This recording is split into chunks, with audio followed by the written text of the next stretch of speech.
So lighting came up. What we propose for lighting is there's no pole lighting, no street lights per se at all on this project site. We're proposing numerous bollards, which are 30, 42 inches tall, Michael, something like that, 36 inches tall. Okay, they're very low. They're just sidewalk lighting.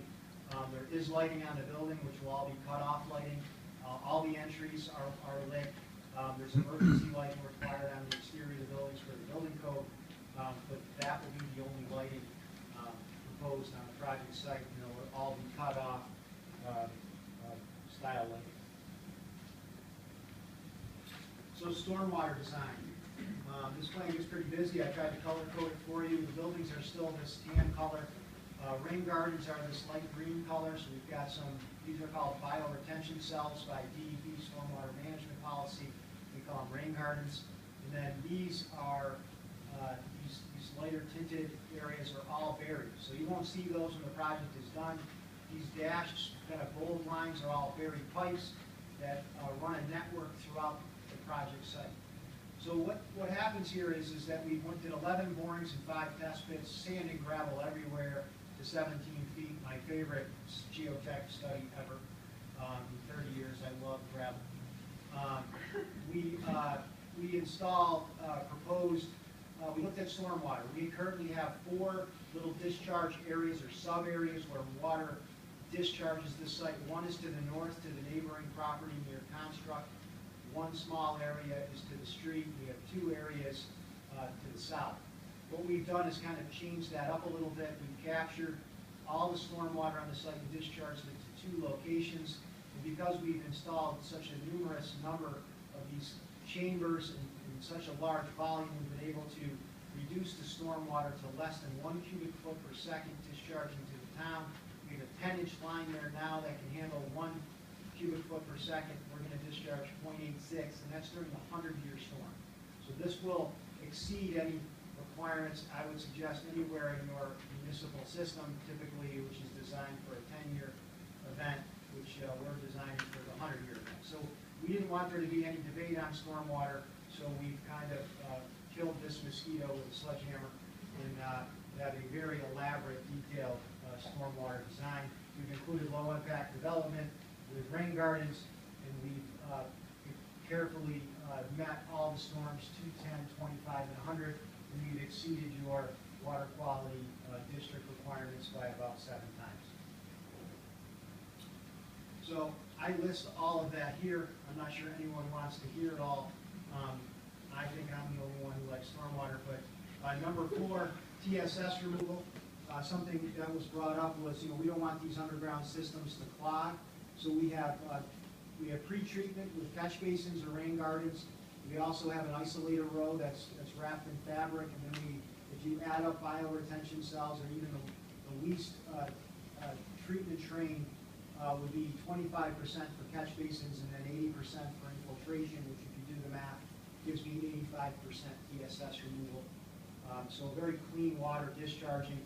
In septic systems, we need 4 feet from the bottom of a leach field, which has sewage in it, to groundwater. Here I have about 10 feet at least from the bottom of these drainage systems, which are only collecting runoff, no sewage, of course, but 10 feet of separation of gravel, a sand filter, before it gets anywhere near groundwater. This site is not a LUPL. A LUPL is a land use with a higher potential pollutant load, which is a McDonald's parking lot, high traffic, turnover generator. Those parking lots which require different levels of treatment. We don't have that. We don't meet that criteria. This property is in a zone 2, so we do need pre-treatment, which I described to you already. It is a redevelopment project, which says under at least DEP's regulations, which is what we used as a framework for the study, says that we could ask you to relax requirements. We're not asking you to do that. NIPDES is required, which is the National Pollution Discharge Elimination System. It's an EPA requirement for sites over 1 acre.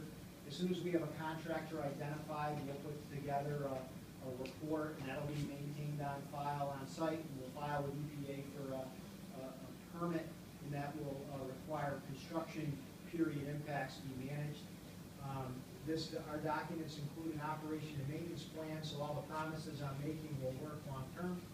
And we have included what's called an illicit discharge statement, which means we won't accidentally plug a sewer line into our drainage system.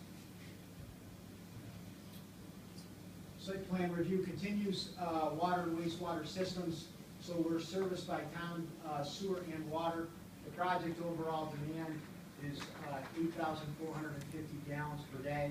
That's actually reduced a little bit because we could subtract the 3 houses, but the gross usage here is at 8,450. We have a letter from the water district accepting the project as designed, so they can provide drinking water and fire protection. There's an existing hydrant right near the entrance to this project, which will remain, and we're proposing to add a new hydrant on the project site. The proposed buildings, because of their configuration under the building code, will be sprinklered. And the wastewater here is connected to the town system, and the wastewater superintendent has asked that we put an inline grinder. Should anything be flushed, it will be ground up before it reaches and potentially clogs your collection system. So, I noticed that grinder is in the street. Is there any way to get that grinder on new property so it doesn't become a headache for the town? Sure. That's, I can look. I hadn't focused on that, but as I assume if you put it in the street, it becomes the town's problem. that was not our intent at all. Our intent was to own that privately and operate it. Yep. It's up to our electric meter. We're gonna own it. It just is. That's where as the piping layout, that's where the manhole will fit last. I'm sure. So that's all right as long as there's an agreement that Yeah, we're happy to concede to that clear agreement. that it's yours. Yeah, we're not looking to make the town own our equipment. No, that was not our intent at all. Okay, It was more of a geometry problem as it related to the piping. okay. And then the last site plan review requirement is refuse. We have dumpsters on the site plan. So if you'll see, we have one dumpster per building located in the corners. We have all these curbs laid out to meet our fire truck requirements, so our truck can sweep around. And those dumpsters fit right in little fenced enclosures. So that's our refuse. We do have totes proposed, which will be for recycling. And we have collection weekly or bi-weekly by a licensed refuse company. I'm just going to keep flowing along here so I don't keep you all night. Project answers. We did receive some questions, so I thought I'd talk about those up front. Construction-related impacts, roads and sidewalks. Typically, what I've done is I've done a pre-construction inspection. I document that with photos and video, and then after the project is complete, we look at the road and compare it. If the project's caused any damage, the project proponent is responsible for that damage. That's how I've done it in the past. I had a conversation with Sean today. He said he wants me to pave the street regardless. I'm not sure how that works from a regulatory standpoint, but I hear him. I think this street, if it were to be completely paved, may require reclaiming because you don't want to just pave it and then have all the driveways have puddles. It's very flat. So that's something that needs to be worked out as part of this process. Sidewalks, again, along the public way are in poor shape, so there was some conversation about that.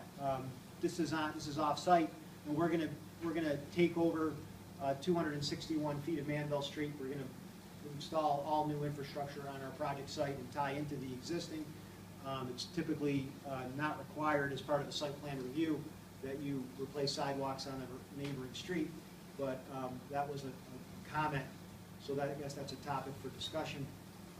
Site lighting, I already spoke about. Again, no pole lights proposed, and there was a condition about darksky.org compliant fixtures where we're proposing all cut-off fixtures.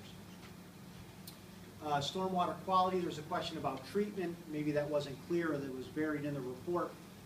So I did discuss that under stormwater, but we have 85% TSS removal, which exceeds the 80% criteria under the stormwater management policy promulgated by the Mass DEP. Groundwater is very deep, so there's a good sand layer between any discharge and actual groundwater. Ideal situation, and we do have an illicit discharge statement as part of our application. And the project is coordinated with the building inspector, DPW, the wastewater treatment plant operator, all town officials as it relates. We're waiting on DPW as there was some conversation even today about him reviewing the plans and these other topics that I mentioned. There was I think, kind of a last-minute question as it related to the construction process. So what typically happens is that we'll set up a construction trailer. We'll share our site super and project executives' personal information, his cell phone. Hours of operation are typically 7 in the morning till 3 p.m. That's Monday through Friday. They'll work on weekends. There's a communication plan. If folks in the neighborhood or folks in town hall here or on this planning board have questions, this contact information will be available. My office is in Pittsfield. I've been there my entire life, it feels like, so anyone wants to get me, I'm there. Site safety, perimeter fencing will be installed. We'll have a job safety manual. We'll have the stormwater SWIP, first aid, fire protection equipment will meet those requirements. Project sequencing will be laid out at that time, and these buildings are expected to have some off-site prefabrication component so that you won't have a full on-site erection as it relates to stick building. Can you elaborate a little bit on that? Mike, could you elaborate on that for me? Well, sure. I mean, there's the possibility of doing some type of panelized construction method for this project, so we are actually looking at several different opportunities for that. We also have spaces in the area, shops that we, build a lot of the features that will be in this building off-site and then deliver on-site if installed. So, it's going to be a tight site, so as much as we can get done off-site and delivered in place would be the most preferable option for us. Thank you, Mike. So I also have the civil engineering site plans here. This is the existing conditions plan. So if there's questions about the drawings, I can elaborate further. If we talked about the rain garden, there's a detail on our drawings that shows you what we're talking about building as it relates to that. That concludes my presentation. Thank you for your patience, and if you have any questions. Oh, sure. What am I submitting, sir? These are the letters from the building inspector, the water, and the Yeah, and I think the board.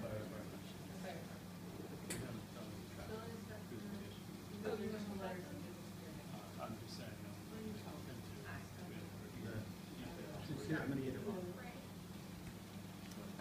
Just for the record, my name is Sarah. I'm here with SK Design Group, but I'm just submitting to the board. These are the letters which were reviewed with the fire department, the building inspector, the fire water district, and the wastewater treatment superintendent. These are their reviews of the project and their letters of review for the board. I've included a copy for Chris, but we can put all these together. Is there a sketch on the back of that, sir? Is that the fire? Yes, That's the that- SWEP test. the SWEP? test analysis. So I think there was a request that we do that so that you have a plan on the back of this package that illustrates that. And I could probably,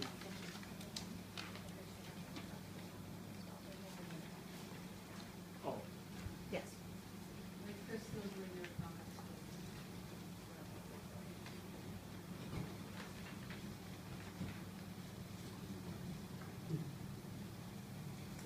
So, the question was, do we want to?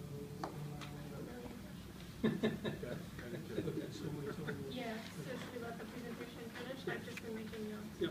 Okay, did you intend to have your traffic engineer? only if you had questions, we're happy to have her make a presentation. Our intention was not to make this any She's longer. here as a resource for. Yes, but if you'd like her to give you an overview, I can ask her to do that, or if you have specific You questions. guys- Before we jump into details, are there clarifying questions from the public? Another few hands raised. Sure. Ma'am, you had a question, is that right? Yes, it actually is concerning the traffic. Okay.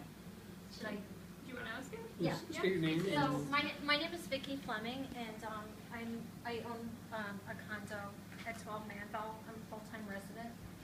And I will say right up front that I'm a nurse. I'm not a professional as far as planning board meetings or anything like that. This is my first experience with this, so if I sound stupid, I am. Anyway,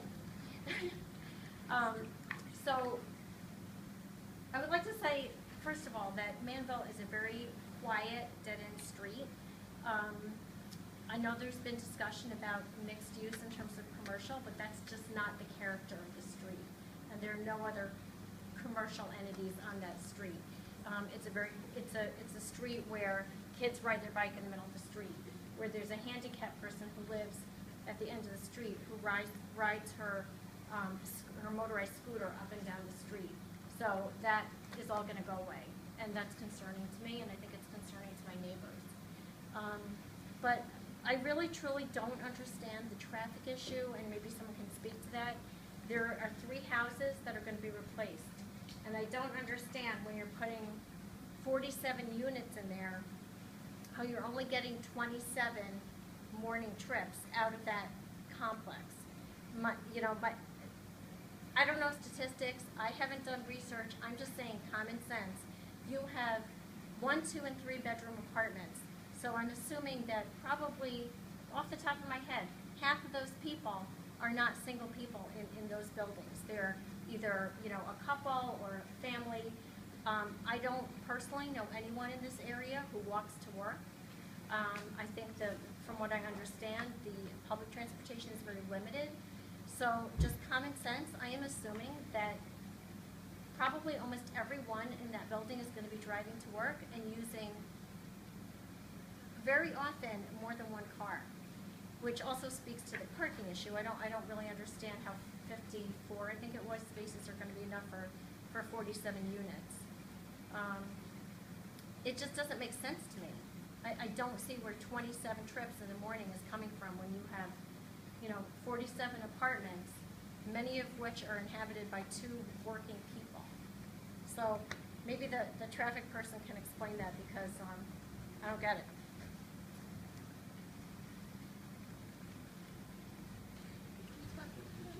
Good evening, Chair, members of the board. My name is Juliette Locke. I am a traffic engineer with Vanasking in Breslin. The address is 1 Federal Street in Springfield, Massachusetts. I've been with Vanasking in Breslin for almost 15 years now. I am a registered professional engineer in the state of Massachusetts and a registered professional traffic operations engineer. So I conducted the study on behalf of the developer and was aware of the concerns surrounding the neighborhood, and we do see this quite often, and I think Jim did a great job kind of explaining how there can be this huge misconception on traffic on, 47 cars is going to look like this huge increase in traffic. But when you think about the number of trips we're generating, I'm going to break it down for you a little bit, and I do want to explain to help understand where these numbers come from and to help understand why there might only be 27 total vehicles in the morning peak hour, coming from the number of apartments that we have. So Jim touched on it briefly, but the way a traffic study is conducted is it follows national standards, it follows state DOT standards. It's really kind of cookie cutter when you break it down. And the way we estimate the amount of traffic that can be generated by any site is by using what's called the Institute of Transportation Engineers Trip Generation Manual. And that, again, is a nationally recognized book that is published every few years. And I say book, but it's 3 volumes. They're each about this thick, and they contain numerous land use codes, is what we refer to them as. And the land use codes each pertain to a specific land use. So on your previous application that was before us, where they had a tractor supply company, they would have looked at something for a retail type land use. There are specific land use codes for office buildings, specific land use codes for schools, any type of land use you can imagine, gas stations, doctors' offices, apartment complexes. It even breaks it down by the type of apartment complex. Is it a high-rise? Is it a low-rise? Is it just a single housing, like single-family house development? And the way the Institute of Transportation Engineers gathers their data, it's every few years. There are studies that are done throughout the industry. Across the country, they will pick certain similar land uses, and they will collect the data. And the way traffic engineers analyze that data is during the peak periods. And the peak periods we want to see are the ones that carry the most amount of traffic cumulatively on the adjacent roadway. And that typically happens to fall in the morning peak hour and the PM peak hour when you're getting your commuter traffic back and forth to work. So they collect all this data, and they, if there's, we can use this as a specific example. We have land use code 220 is what it's called, and it's a multi-family, low-rise apartments, and we calculated it for 47 dwelling units. So across the country, they might have counted some apartments that collect data for 20 units, some that collected for 200 units, and at the end of the day, they probably have 50 to 100 data points, different sites that were looked at, and at the end of the day, they calculate a trip generation rate. So it's basically saying this site, or on average, a mixed-use or a multifamily low-rise residential apartments will generate X number of trips per dwelling unit. So it's all kind of calculated across the board, and that's how they get their calculation. And to the question of how are you only going to see 27 trips during the peak hour for a site that has 47 dwelling units, this is what, again, it's based on national data that was gathered. It's an average. When we look at a traffic study, we want to calculate based on average conditions. We don't want to overestimate, we don't want to underestimate. We look at the average. And people work different hours. When you see 27 vehicles in the morning peak hour, that is only 1 hour of the day that we analyze. And I believe the peak hour for this study, I believe it was 7:30 a.m. to 8:30 a.m. So we count multiple hours. The morning peak hour would typically fall between 7 and 9 a.m. And anywhere in that 2-hour window, we find the 1 hour window in 15-minute increments, and we calculate it. So that 27 vehicles would only be in the peak hour. Now, did a lot of vehicles leave in the half hour before? Are a lot of vehicles going to leave in the half hour after? And I say a lot, it would obviously be less than the 27, but, you know, do people work second shifts? Do people have waitressing jobs? Not every single vehicle at that apartment is going to leave and enter during the morning peak hour. So this is very long-winded, but that's how the data is gathered. It's based on an average of the national, and it's over hundreds of data points, and that's how it's collected. And that's how we have to calculate it to meet national and state requirements. So that's what was done, and that I hope explains it a little bit. I know the numbers can be tricky. With 47 apartments, we're going to be generating more than that. But over the whole day, yes, it is expected to generate a lot more. But when you look at the single peak hour, that's how they assess the impact on the adjacent roadway, and that's how we calculate the levels of service that are met. And I guess the last thing I want to say, and I will answer any other questions, but I said it was cookie cutter, and I get nervous using that word because I did spend a lot of time out on the site and at the study area intersection of South Main Street at Manville Street. And even when we collect the crash data, sure, it's very cookie cutter to access the state database and see how many crash incidents occurred over a most recent 5-year period. But I like to try to personalize things a little bit more, not just look at the data, but I was out there, I was making observations.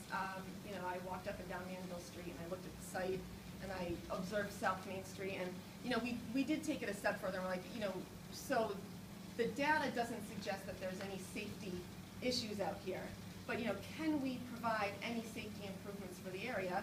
And you know, I did notice that the end of Manville Street did not provide a stop sign or a stop bar or even a crosswalk for pedestrians, which you know, I spoke with the developer and they're more than happy to provide those types of safety improvements to try and enhance the area. And you know, at the end of the day, when it comes down to 27 vehicles in the morning peak hour is what the nationally recognized data suggests this site will generate. That is less than 1 vehicle every 2 minutes, and that's how I try to think of it. And that's both entering and exiting the site. So it's either one vehicle every 2 minutes, either going out of Manville or entering Manville. And it just helps to think about it that way a little bit more. As Jim described, sometimes you can get overwhelmed, think there's going to be so much traffic, and you know, we really don't expect this to have a significant impact to the community and the surrounding neighborhood. Just to clarify, you determine peak hour based on the traffic on Main Street? That is correct, based on the turning movement counts that we collected at the intersection of South Main Street and Manville Street. So we have all that data, and it's a lot of numbers of data that we provide in the back of our study. And so not only do we collect the turning movement counts at the intersection, but we conducted what is called an automated traffic reporter count, which are the roadway tubes that you'll see that you drive over, and that was done on South Main Street. And what that does is collect not just the traffic data during the peak hours of the roadway, but over a 24 or 48-hour period, so you can see what's called the ADT, the average daily traffic. And those tubes will also collect speed data for vehicles traveling on the roadway, so we know what the 85th percentile speeds are. It will collect different vehicle types, trucks, 2 axles versus 3 axles versus 4 axles, up and down the roadway. Forgive me for not digesting the 100 pages of data. I do forgive you. That you provided. Yeah, the pictures. But obviously making a left turn out of Manville is more challenging than making a right turn. Out of any street, absolutely. Yeah, and so do you have any sense of what the wait time is? I know exactly During peak what the hour? wait time will be. So again, as a nationally recognized part of every traffic impact study, we use a software called Synchro. And I wish I had a picture of it to show you, but I have to take all the data that I gather and I put it into this software. And I work with engineers who do stormwater and other fabulous things, and they walk by my desk and they think I'm playing Frogger, because I actually have this screen that shows vehicles driving through a traffic network. So you have to put in the number of lanes, the amount of traffic during the peak hours, and this software will analyze it and it will spit you out how well those intersections are operating. And they make it very easy to understand in the sense that they provide report card style levels of service. And so a level of service is how well an intersection is operating. So the level of service ranges anywhere from A to F, A being the best, F, we don't like to use the word failing, it just means that it's operating with a high amount of delay at the intersection. And that's delay experienced by each entering vehicle on average. So the average delay that can be experienced by each entering vehicle. It's different for signalized intersections versus unsignalized intersections, in such that a signalized intersection will look at the level of service for the intersection as a whole, as well as each approach, because each approach has to come to a stop if they have a red light. An unsignalized intersection will give you a level of service based only on the stop-controlled side street approach. So the levels of service that we presented are for Manville Street, because you can imagine South Main Street does not have to stop, so they have a free flow condition, which is of course a level of service A. They have no delay. They're going free back and forth. So what we found, and Jim touched on it again, was that the amount of average delay experienced by a vehicle has a level of service attributed to it. So if you have 0 to 10 seconds of delay, you're considered a level of service A. If you have 10 to 20, you're considered a level of service B, and so on. There's different levels, and that's how they do it. So you can expect, with increasing the traffic by 27 vehicles during the peak hour, you're going to get some amount of increase in delay, whether it's 1 or 2 seconds on average per vehicle that the software tells you.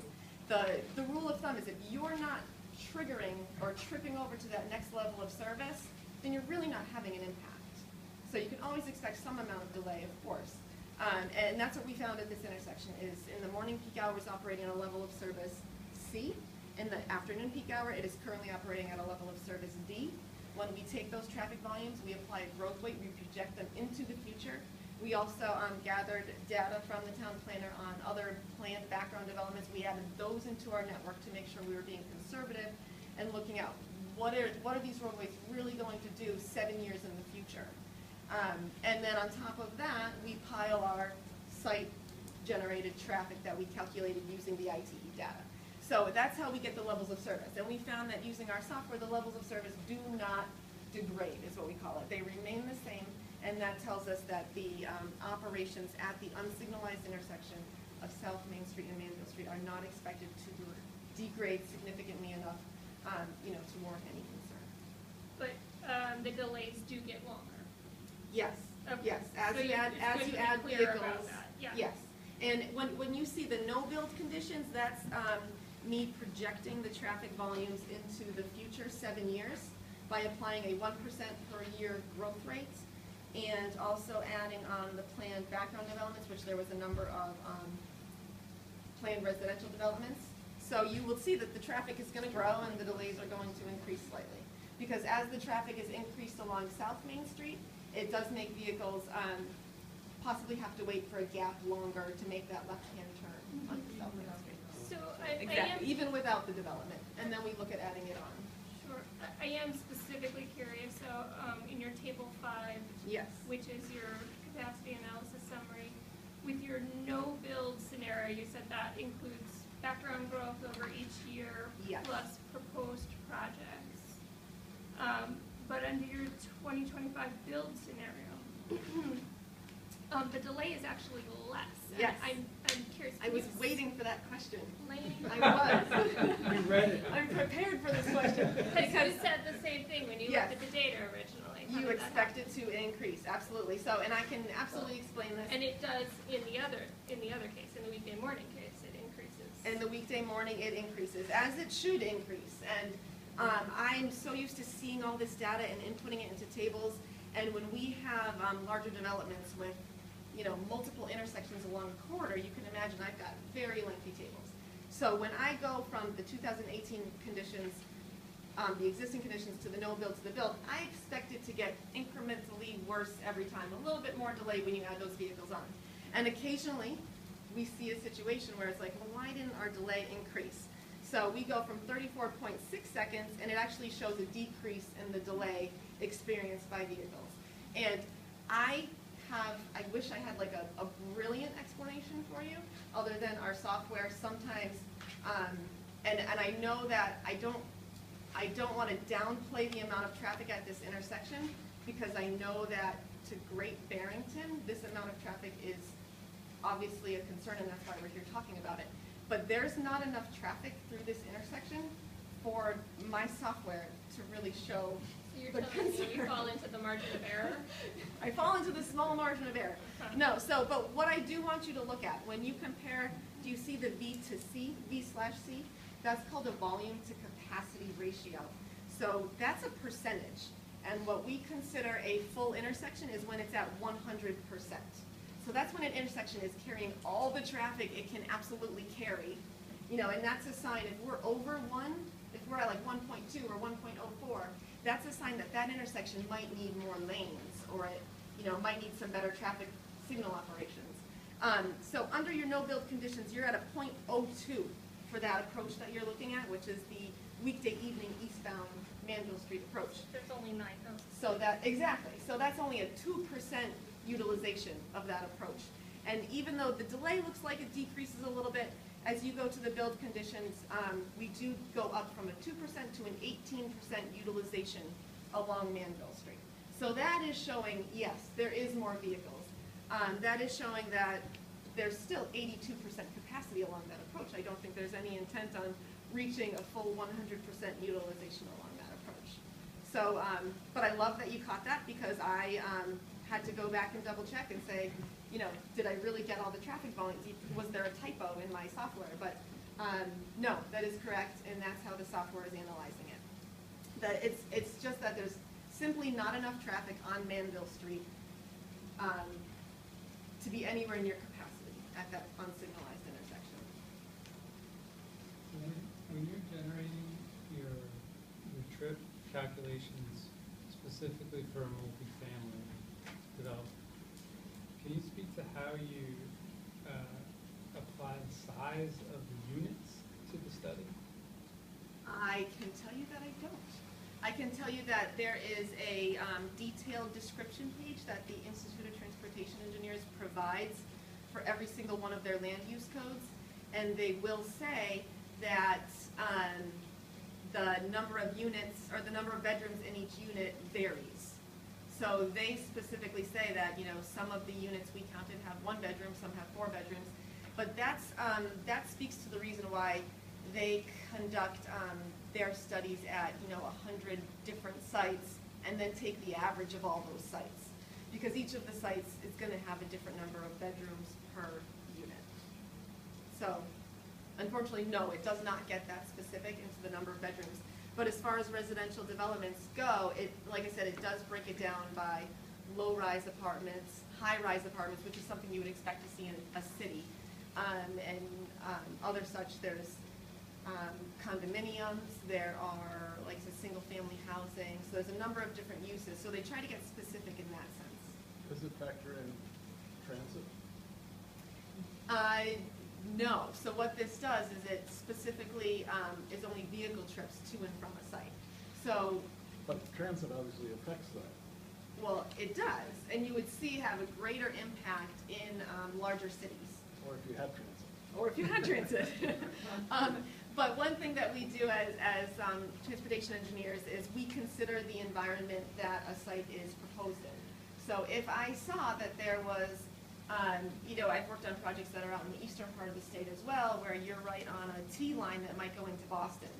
And the communities there, the planning boards there, do recognize that you're probably gonna have some sort of trip reduction factor because you're so close to that transit line. So there's a lot of studies we do where we take reduction factors to make our trip, not to make it look like we're generating less traffic, but really just to analyze the intersections accurately. We want to provide the most accurate type of analysis that we can. And in a lot of cases with mixed-use developments, there are trip reduction factors that you can take as well, because people, from those apartment complexes may go walk to the commercial use that's on site. But in this case, because the commercial use was planned as smaller to be sensitive to the neighboring, community and residences, we didn't take a reduction factor because we didn't, it's not as, we wanted to provide a conservative analysis along Manville Street to really see the full impact.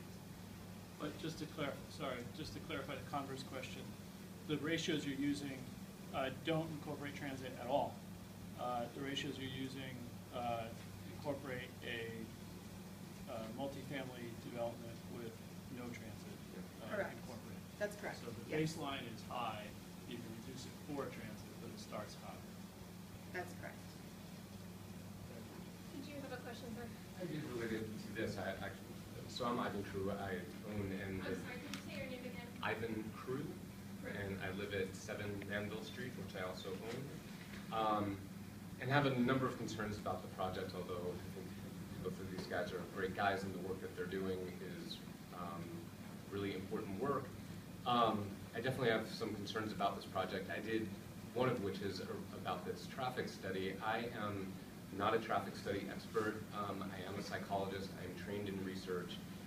It didn't take long to take a look at the literature on traffic studies to identify that there are major concerns about these traffic studies, not the least of which is exactly what was talked about here, which is that the calculations are based on a pooling of data from around the country, right? That's what was just explained. So you are taking data from Manhattan and data from Santa Fe, New Mexico, and data from all of these places that are vastly different than Manville Street in Great Barrington, and using that data to figure out what's going to happen in Great Barrington. This has been criticized thoroughly in the literature.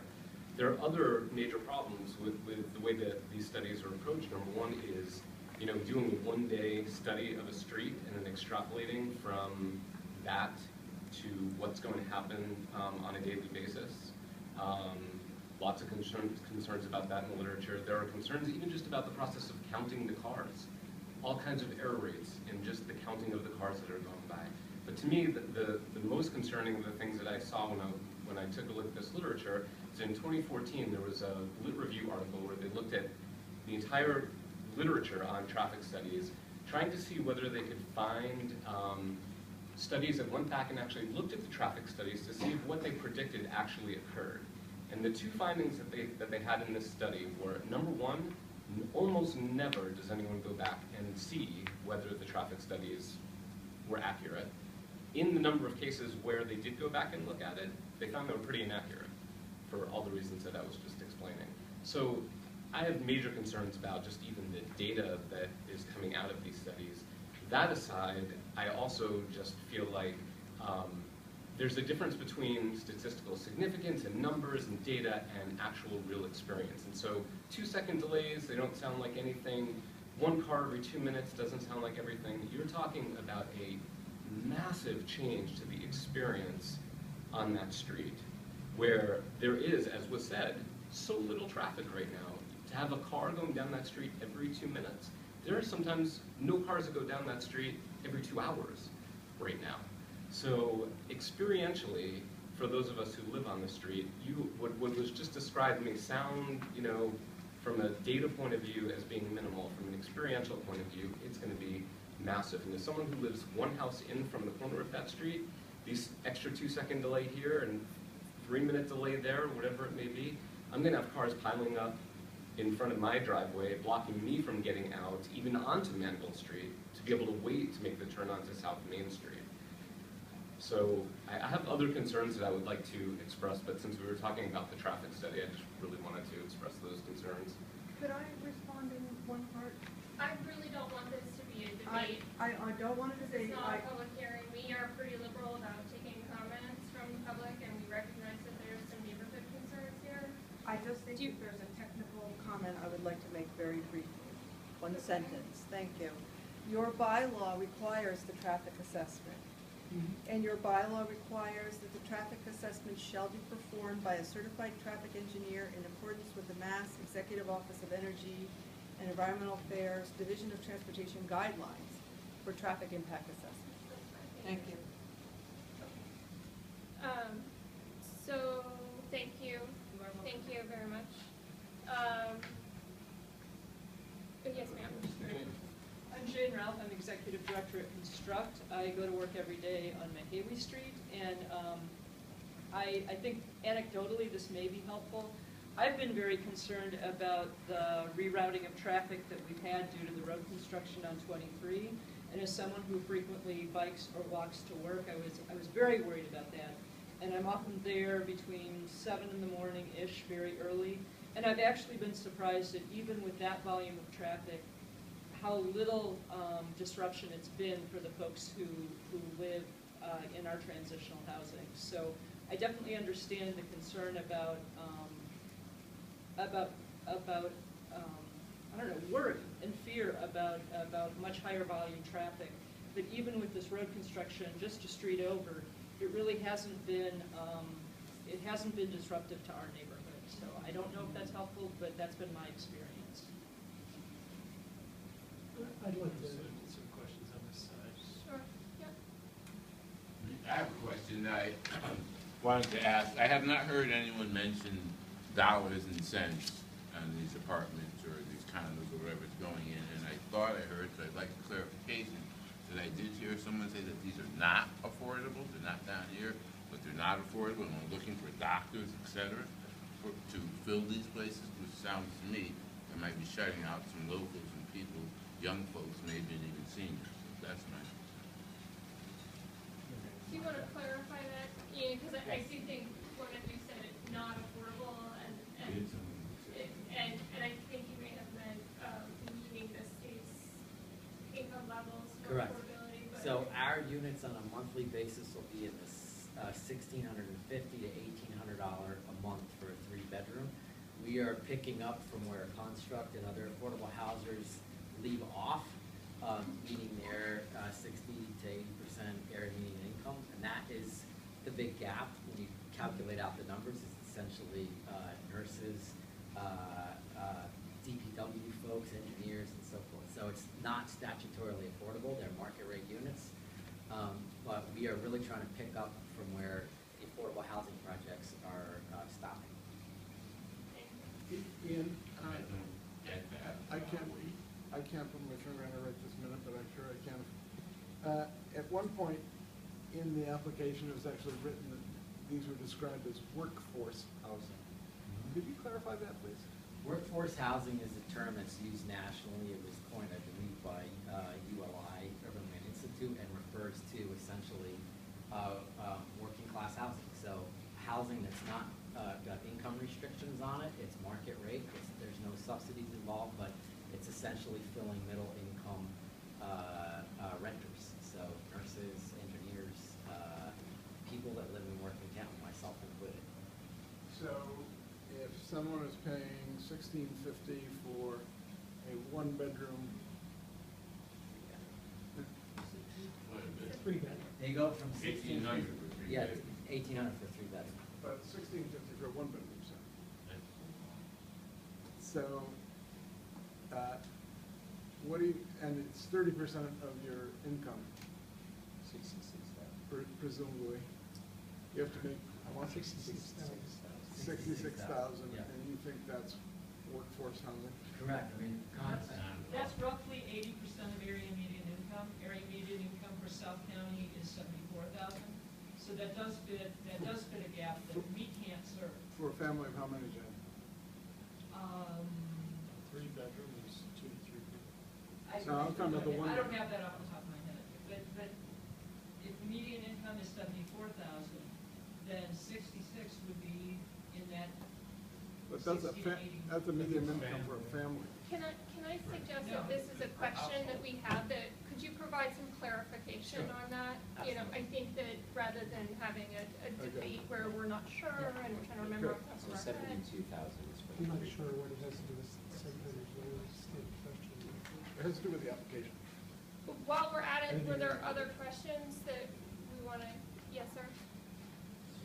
Couple, I guess. One is, I guess the question that I have is, you know, the bylaws do state that one of the goals of the mixed-use zone is to maintain the current character of the area. And I know there's been attention given to things like the stucco siding on these buildings and, you know, the gabled roofs and so forth. But I guess my question for you all is, you know, how do buildings of this size fit in the area as it exists now? Many of you walked Manville Street today. Yes, there are some other multi-family houses or multi-family units there. Many of them are like in the 4-unit to 7-unit range. There's a 66-unit complex on Silver Street, which is a completely different design than this.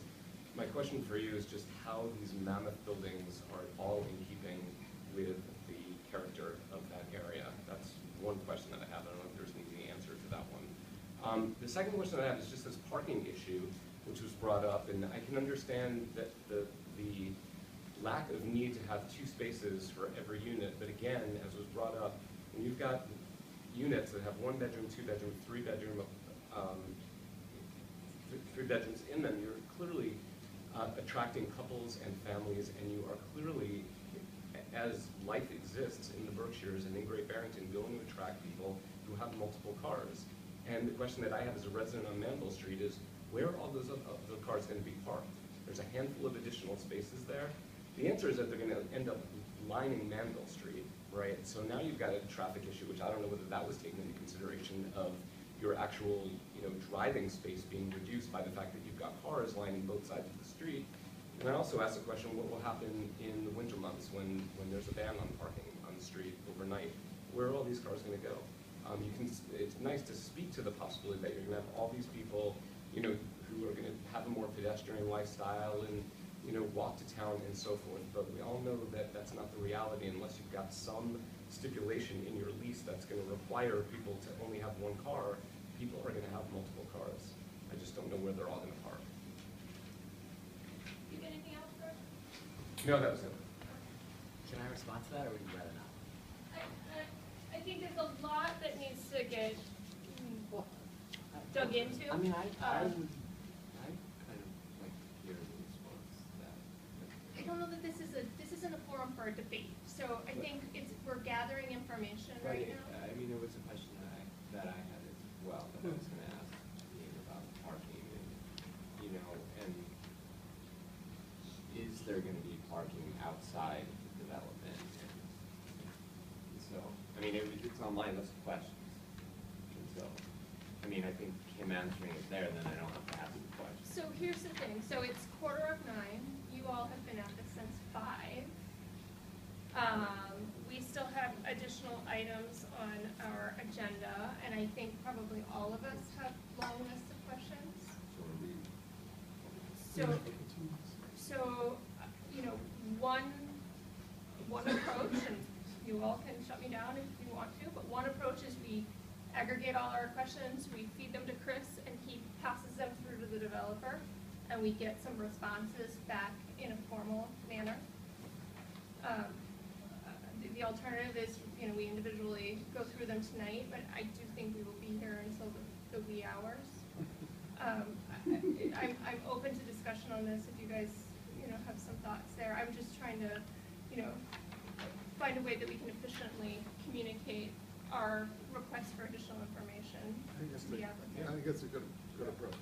I agree. No problem with that. Is that all right? Are Can there any we do questions? that? I'll just note that you haven't talked a lot yet about building design or siting on the site, layout of parking and streets. So those are aspects that you can get into next time. Right. Materials, scale, mass. And many questions. Many questions still to be, that we haven't really broached yet. A lot of questions to be clarified, more information to be given. Staff, some departments have done reviews on individual requests by the applicants. Staff as a whole has not reviewed the project, and we still have to do that. So I think there's still some review to be done. So in fairness to the applicant, can we get our questions to Chris by the end of the week? And then if we email them to him individually, we're not debating online or anything like that, just send your questions to Chris. Can maybe you and I work on a letter that can go out next week to the applicant? It would go out next week. Okay. Can we do that, guys? Sure. Okay. Would it help anyone if they had a copy of the presentation? No, I'm good with the plans. You need a PowerPoint? Yeah, I mean, we have copies. I have copies if you'd like. Oh, Maybe Chris gets, just email it. I'll get you one, but let me just make sure the board has it. I'm okay. Chris can Inclined to email. Eileen. Yes, you can. Okay. Yes, I have an extra. So, since we're sharing this, and you have notes and I have notes. You take first crack at it, Okay. and then we can coordinate. You and I. Okay, all right. I'd like to say just something about traffic to the folks that are here and invite you to visit Commonwealth Avenue, where I live. I live on Maplewood Avenue between Commonwealth and Fairview Terrace. And there's a similarly sized development on Commonwealth Avenue. And if you walk up and down Commonwealth Avenue, the only traffic problems you run into are Gary O'Brien's trucks and the cars that come in on Commonwealth Avenue to go to Greylock Savings. Kids ride their bikes. There are no sidewalks or stop signs in my section of the neighborhood, and there's no safety issues as far as that goes. Now, I understand the difference in the neighborhood, and I love the neighborhood of Manville, and it is going to be a change.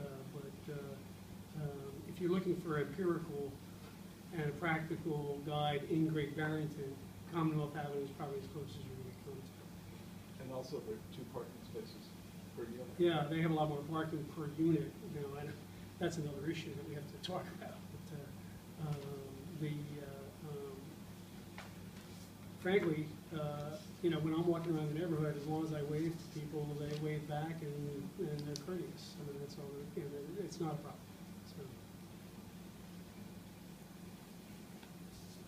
that's what I had to say. Thank you. Yeah. All right, thanks very much, guys. And he Really lives in the appreciate all the development. information. It's a lot He to waves take in back. tonight, and we'll put you on the agenda for the next meeting. Yes, yes. Thank you very much. Yeah, thank you. Thank you. You'll be hearing from us. Take care.